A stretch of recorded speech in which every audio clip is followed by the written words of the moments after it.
So today's recollections are recollection of virtue, recollection of generosity, recollection of deities, and then the next chapter, mindfulness of death, or recollection of death. So recollection of virtue. One who wants to develop the recollection of virtue should go into solitary retreat and recollect his own different kinds of virtue in their special qualities of being untorn, etc., as follows. In the teachings of the Buddha, the virtue or moral conduct is much emphasized, and the adherents are instructed or advised to keep these precepts very pure. So it is said that they should be untorn, unrent, unblotched, unmottled, and then they should be liberating, praiseworthy, wise, not adhered to, and conducive to concentration. They are described. Whenever a good sila is described, Buddha used these words.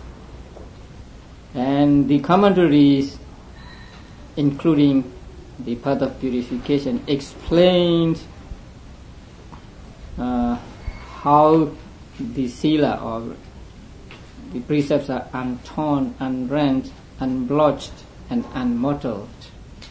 So for lay devotees,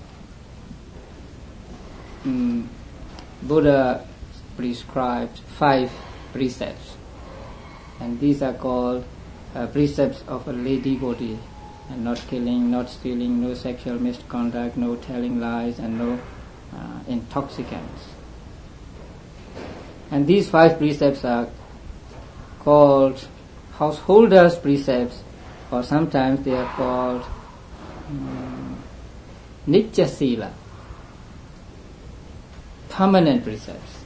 That means to be kept always by the devotees, or by those who take refuge in the Buddha, the Dhamma, and the Sangha. And since utmost purity is important, here the Buddha said they must be untorn, unrent, and so on. Now, what is a torn virtue or torn sila? See, rented sila, blotched sila, mottled sila. So in order to understand, you can read the paragraph 102.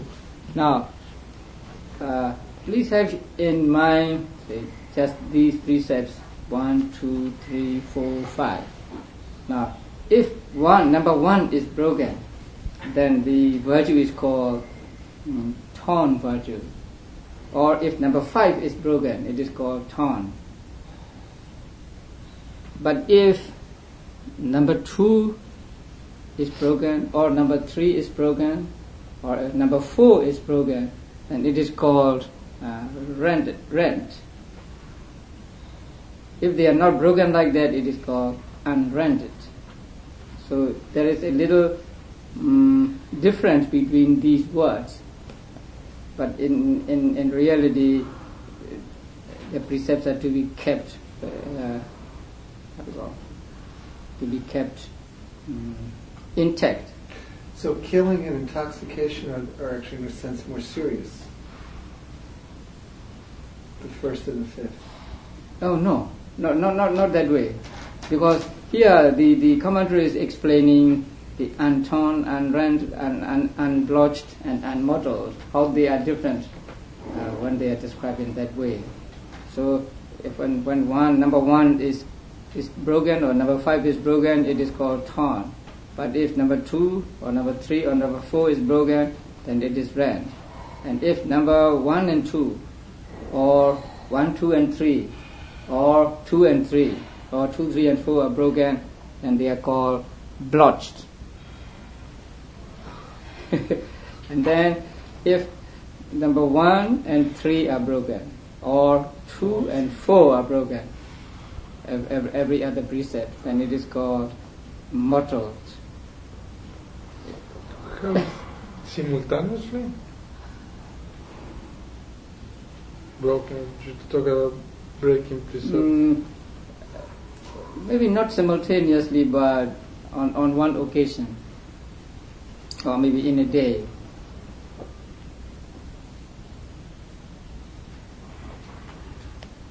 And in general, they are untorn, unrent, unblotched, unmottled when they are undamaged by the 7 bonds of sexuality.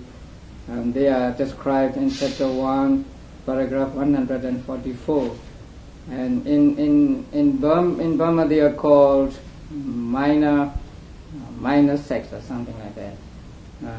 Not actually indulging in sexual act, but taking delight in looking at pleasurable, looking at beautiful things, taking delight in listening to the voice or sound of one whom you love, and so on.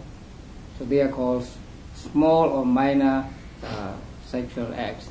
So they are here called 7 bonds of sexuality. And then they are not to be damaged by anger and enmity and the other evil things. And the virtue should be liberating. Liberate by freeing from the slavery of craving. That means when you practice sila, you practice sila for sila's sake and not for the sake of something, not to get results and so on. And they are praised by the wise because they are praised by such wise men as enlightened ones, because they are praised by Buddha and others. And they are not adhered to. Adhere to here means they are not kept motivated by craving or other unwholesome mental states like wrong view. And because of the impossibility of misapprehending that there is this flaw in your virtues, that means not really misapprehending, but impossibility of being accused or being criticized that there is this flaw in your virtue. They keep their sila so pure, so flawless, that nobody can say there is a flaw here, there is a flaw there. So it is not actually misapprehending. And the Pali word there is given here, paramatthaṃ. Now, this word, sometimes the word derived from the same root, the word paramasa, is used in suttas, and paramasa means something like wrong view. Paramasa, the literal meaning of paramasa is to what do you call this? To rub, something like that. To stroke, yeah, to stroke or to rub. And so it can also mean to take hold of. And mostly it is used for a wrong taking hold, wrong view. But in the later explanation, the beginning with all, because of the impossibility of misapprehending, here the Pali word paramatthaṃ means to accuse or to be accused, to be find fault with. So not misapprehending here. There is this flaw in your virtue. They are conducive to concentration, since they conduce to excess concentration and absorption concentration, or to path concentration and fruition concentration. So that is why virtue, pure virtue or pure moral conduct is important, especially when we practice meditation. Because when we practice meditation, we try to get concentration. Because without concentration, without unification of mind or stillness of mind, we cannot hope to see the real thing, or we cannot hope to penetrate into the nature of things. So in order to be able to penetrate into the nature of things, we need samadhi, we need unification of mind. And in order to get unification of mind or concentration of mind, we need what conduces to concentration, which is sila or virtue. So the virtue well kept is conducive to concentration, because when we keep our precepts, we do not have any guilt feelings, we do not have any remorse. Say if I have broken a rule and I think about it again and again, then this remorse comes to me again and again, especially when I practice meditation. Say I am expected to be very pure, and now I have done something wrong, and so on. So when this thought of guilt comes to us again and again, we cannot hope to get stillness of mind, peacefulness of mind. So that is why the pure virtue or moral conduct is important, especially when we practice meditation. Now here the Buddha's disciple kept those precepts untorn, unrent, and so on. As long as he recollects his own virtues and their special qualities of being untorn, etc., in this way, then on that occasion his mind is not obsessed by greed and so on. So when he recollects on his purity of sila, purity of virtue,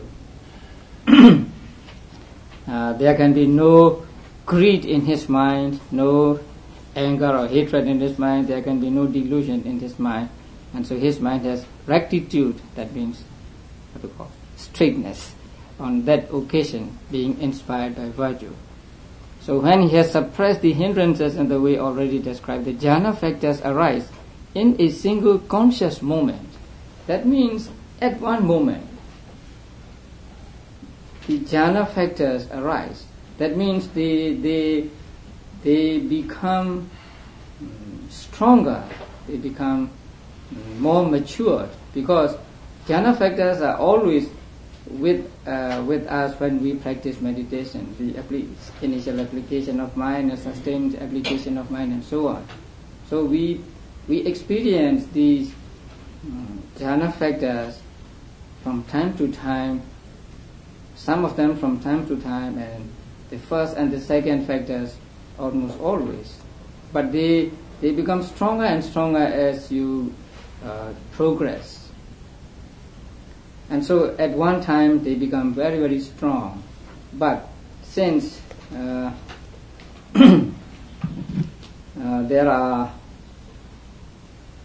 since owing to the profundity of the virtues, special qualities, or owing to his being occupied in recollecting special qualities of many sorts, the jhana is only access and does not reach absorption. So one cannot reach real jhana through this practice of meditation. The jhana here is the neighborhood concentration, actually, not the real jhana. But the initial application and so on are called jhana factors, whether they arise with the jhana consciousness or arise with other types of consciousness. So that is why they are called jhana factors. But we are not to take that this means the real jhana, because the real jhana cannot be obtained through the practice of this recollection meditation, simply because the object is profound, and also when you are thinking of many things, you do not get real strong concentration.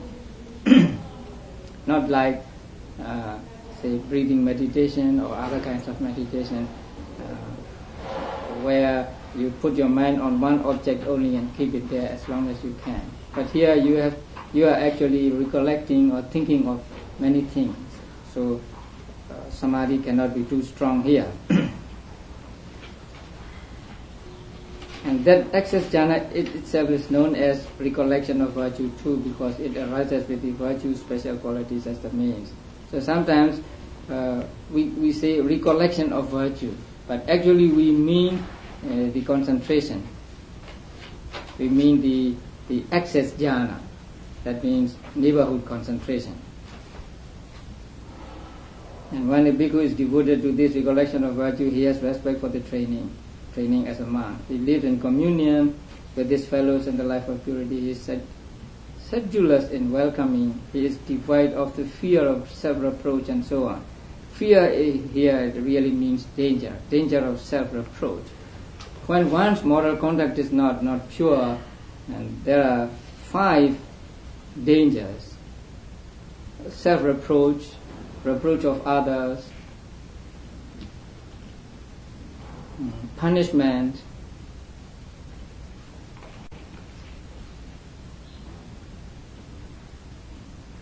let me see, punishment, and then unhappy destiny. One more, right? There must be 5.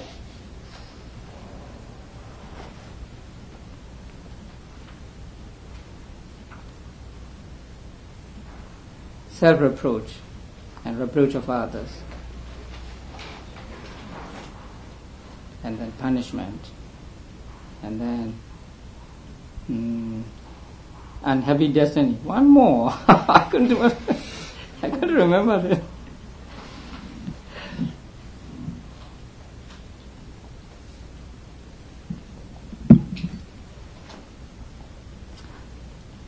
It will come later. So these are the benefits of the practice of recollection and meditation. Next is recollection of generosity. That is one's own generosity. So who wants to develop the recollection of generosity should be naturally devoted to generosity and the constant practice of giving and sharing. Or alternatively, if he is one who is studying the development of it, he should make the resolution: from now on, when there is anyone present to receive, I shall not eat even a single mouthful without having given a gift. So without having given some portion of his food, say he will not eat, something like that. And that very day he should give a gift by sharing according to his means and his ability with those who have distinguished qualities, that means who are virtuous. When he has apprehended the sign in that means in giving, that means when he has taken into his mind or put his mind on the act of giving, he should go into solitary retreat and collect his own generosity in its special qualities of being free from stain of avarice, etc., as follows. It is a gain for me, it is great gain for me, that in a generation obsessed by the stain of avarice, I abide with my heart free from stain and avarice, and am freely generous and open-handed, that I delight in relinquishing, expect to be asked, and rejoice in giving and sharing. This is how you practice the recollection of generosity. It is a gain for me, that means it is an advantage. I surely partake of those kinds of gain for a giver that has been recommended by the Blessed One as follows. Now, Buddha often talked about the benefits of giving. So, if I practice generosity, I will get these advantages. A man who gives life by giving food shall have life either divine or human. In one sutta, Buddha said, a person who offers food actually offers 5 things: life, beauty, happiness, strength, and intelligence. Because if you don't have to eat, you will die. And so in fact, by giving food, a person gives these 5 things, and since he gives these 5 things, he will get results in being having a long life in his next life, and having happiness and so on. And then a giver is loved and frequented by many. So a donor is loved and many people want to approach him. One who gives is ever loved according to the wise man's laws.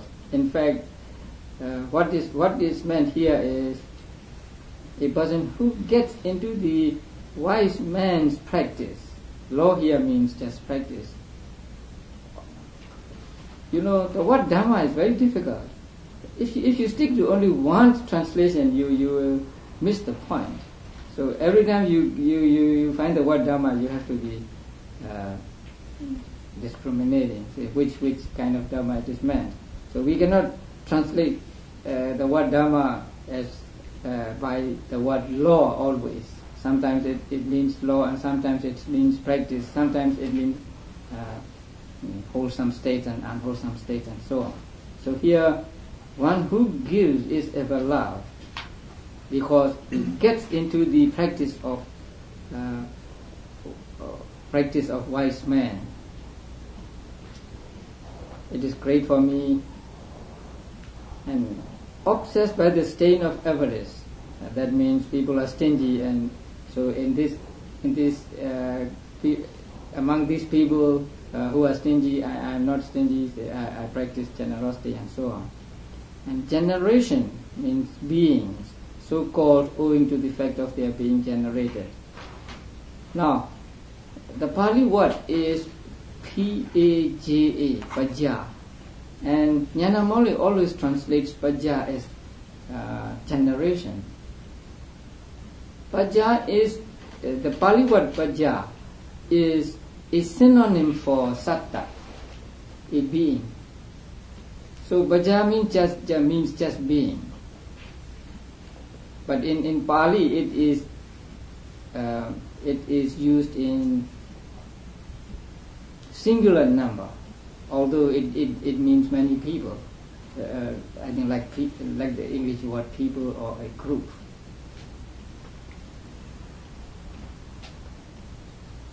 I don't know what people understand by the word generation. If you say generation, do you understand it to mean the whole, or all beings, or? Generation has several meanings in itself. It has giving birth, it's being generated. Yeah. It sometimes means when we say people have a generation, that means of a 10-year span, everybody, that's called a generation. Yeah. Yes. It also has a time measurement. Generation is. I think it's 20. Because it has to be for the reproduction of the next right. generation. 20 years. So I'm afraid that people might take that to mean, say, 1 generation, 2 generation of mankind and so on. But here, the generation or the Pali word Pajja means simply beings. So we can translate it as people or beings. Generation, beings. So the meaning here is this: among beings, no, he used beings. Among beings who are overwhelmed by the stain of avarice, which is one of the dark states, that means unwholesome states, that corrupt the natural transparency of consciousness, and which has the characteristic inability to bear sharing one's own good fortune with others. So avarice is intolerance of one's own good being shared by others. That means I have this book. I cannot bear to share this book with other person. Or if other person comes and uses this book, I don't like it. And that is what is called avarice in Pali, in Abhidhamma. It is not really stinginess. There is a very subtle difference, because the Pali word Maccharya is translated here as avarice, and Maccharya is accompanied by dosa. anger, not by lobha. So stinginess means, what is stinginess? You don't want to give your thing to other persons. You are attached to it. So it may be caused by attachment, but it does not accompany attachment, the macchariya. So macchariya, when there is macchariya, there is something like upset, being upset. I don't like my things to be used by others. For a particular person, it might be anger that's generating it, not greed so much. And as a monk, say we depend on people. So I don't want my sabuddha to become the sabuddha of other monk, something like that. That is also macchariya in Pali. Possessiveness? Something like that, yeah. And then say I have a degree, then I don't want others to get degrees. That's also macchariya. May this success happen only to me and not to others. Something like that. So that is translated as avarice here. And then the commentator brings in the Sutta. And in the Sutta, Buddha said, I live the home life with my heart free. That is in response to a householder asking Buddha, say what to do, what kind of abiding he has to keep. That's why he says, Buddha says, live the home life. So it is not meant for, that sentence is not meant for monks, because monks live homeless life. So the commentator is here explaining just that. Buddha said, live home life in this sutta, because he was talking to a lay person and not to monks. So for monks, Buddha says, for monks, the commentator just says he lives, not lives the homely,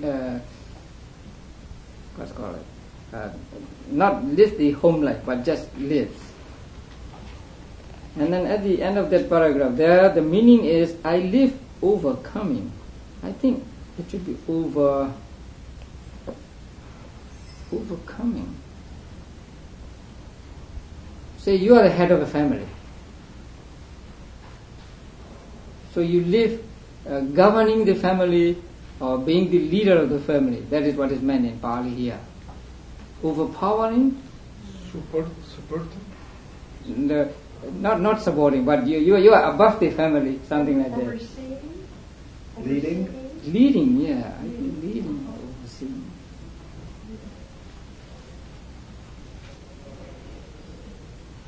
And then paragraph 112, say about 6-7 lines down, we have the certain Yaja Yoga is a reading, in which case the meaning is devoted, yoga to, and so on. Now, Yaja Yoga is another reading, not a reading. It is another reading. Sometimes we have different readings. Since they are carried down by word of mouth and also by writing, we have some variant readings. So this is another reading of the word, Pali word, Yaja Yoga. And so if the reading is with J instead of C, then the meaning is a little different, because Yaja with J means sacrificing. Here sacrificing means just giving. So actually it means the same thing. And rejoicing, sharing, and so on. So the others are not difficult to understand. This meditation also lead to only access concentration and not to jhana, real jhana concentration. Then the recollection of deities. Now, in the recollection of deities, there are given different realms, and they are what we call the 6 realms of devas. The first is the realm of the 4 kings. That is the first realm.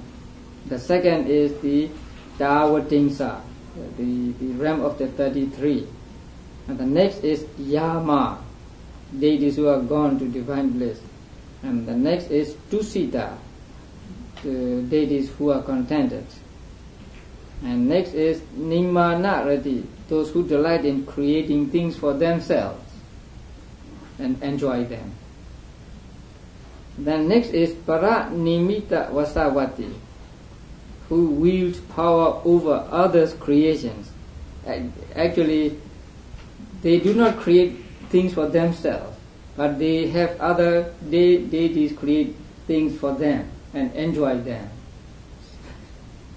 So the difference between the two is the Nimanarati, the first ones create things for themselves for their enjoyment. But the next one are maybe more lazy. They don't create things for themselves, but they have others create for them. like people nowadays. People don't want to do things, but they have other people make things for them, and then they use that. And there are deities of Brahma's retinue. That means they are higher celestial beings, Brahmas, and there are deities higher than that. You know, there are Brahmas of the first plane, second plane, third plane, and fourth plane. So at least there are 4 planes of the Brahmas. And all those deities possess faith such as that on dying here they were reborn there, and such faith is present in me too. Actually, this recollection is recollection of one's own qualities actually, but comparing one's own qualities with the qualities the deities have.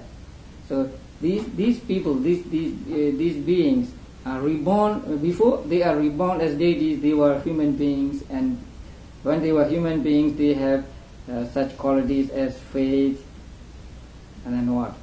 Virtue, learning, generosity, and understanding and panya. And these qualities are in me too, something like that. And here also there is a kind of discrepancy between what the commentaries say and what is said in the text. But the commentaries here arbitrarily said this is what is meant. When Buddha taught to Mahanama, actually Mahanama is was his cousin. So when Buddha taught to Mahanama, Buddha said, a noble disciple recollects the faith, virtue, learning, generosity, and the understanding that are both his own and those deities. So if we take that literally, then it means that you must recollect on the qualities of the deities, and then on the qualities in yourself. So you must reflect on both qualities of both yourself and the deities. But the commentary said that it is important that you just take the qualities of the deities as an example. But actually what you must do is dwell on the qualities of yourself. So these qualities, those who possess these qualities are reborn as devas and brahmas, and those qualities are in me, and so I will also be reborn there, or something like that. So he recollects his own special qualities, making the deities stand as witnesses. That means just taking them as example.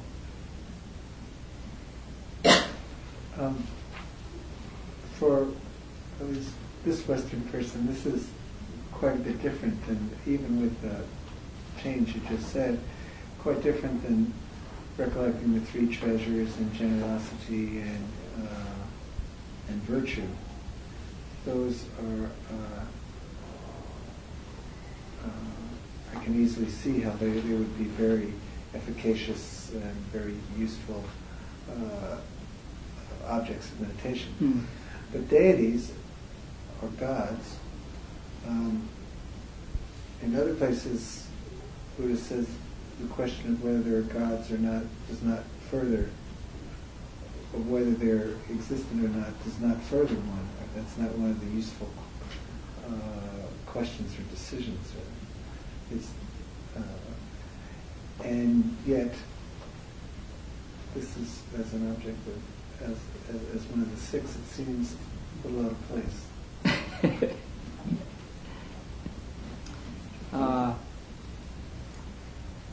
According to the text, then there are different kinds of persons, beings, say, human beings, and lower than them animals, and beings in hell, and beings in celestial realms also. So here we recollect on our own good qualities, actually, not on their qualities, but these qualities, they had these qualities and they are reborn there, and so these qualities are in me too, and so you dwell on your own good qualities. So another way of saying it would be dwelling on the highest qualities that you perceive, whether they be deities or in yourself. That would be an object of meditation. But here, dwelling on one's own qualities, because if you dwell on the others' qualities, then it may be something like recollection of the qualities of the Buddha, the Dhamma, and Sangha. But here, just as you dwell on your own virtue, sila. So they all refer to oneself. So it's like the recollection of virtue. Yeah, recollection of virtue, recollection of generosity, and this one. So first you may dwell a little on the qualities of the devas, and then principally you dwell on your own qualities. And here also you cannot get jhana concentration, just the access or neighborhood concentration. And then in the general statements, on page 245, first lines of the law makes him glad. When he is glad, happiness is born in him. And herein, the meaning inspires him should be understood as said of contentment inspired by the meaning beginning. This blessed one is such since he is, and so on. Now, contentment is not a good translation for the Pali word toti here. In the Mangala Sutta there is a word santoti, and that is contentment. Santoti. Now here there is no san, just toti. And toti is explained in the commentary as something like happiness. So here what is meant is the pleasure or joy inspired by the meaning,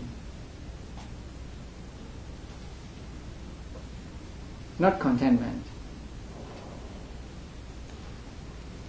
And the law inspires him is said of contentment inspired by the text. Here also the joy inspired by the text. The application of the law makes him glad is said of both. Here I think we should say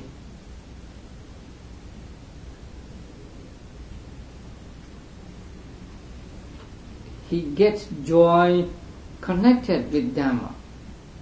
Not the application of the law makes him glad. Actually,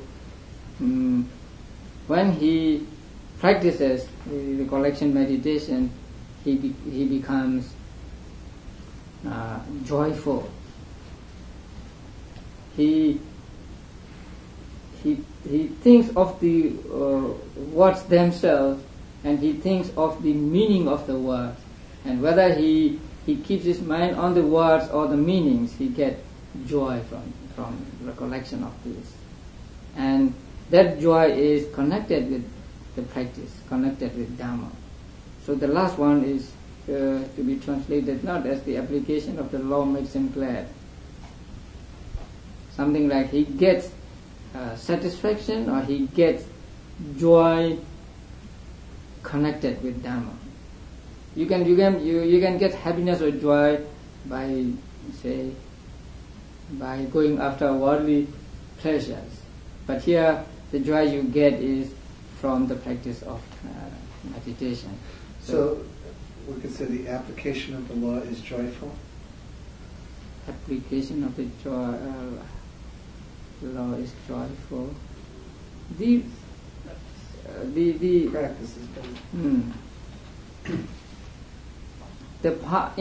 If we translate Pali literally, we should say he gets joy depending on the meaning.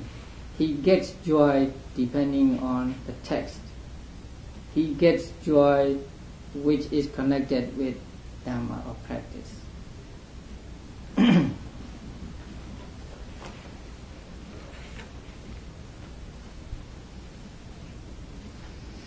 And then the commentary said that these recollections can be practiced to perfection only by those who have gained enlightenment. Those who have not yet gained enlightenment can practice these recollections, but they cannot practice to the highest level of perfection. And the different suttas are quoted here. So that is the last paragraph.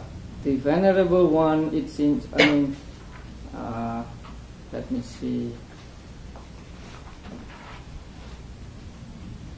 Still, though this is so, they can be brought to mind by an ordinary man too. Ordinary man means those who have not yet enlightenment, if he possesses the special qualities of purified by you and the rest.